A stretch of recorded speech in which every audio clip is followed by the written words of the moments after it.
که ماښام تر ستوني ښکته کړی حلوا، سبا خواست کوي له خدایه د ښوروا. په هیڅ حال کې دی قرار او صبر نشي، لیونی کړي ډېر حرص ډېرې هوا. تمام عمر تر آشنا تر عزیز پورې، یوې ګېډې مخ تورن کړی هم رسوا.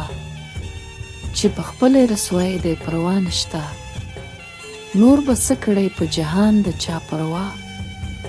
چې د نفس لپاره لاس اوچاته نیسي، دا زحمت له خدای غواړي که دعا.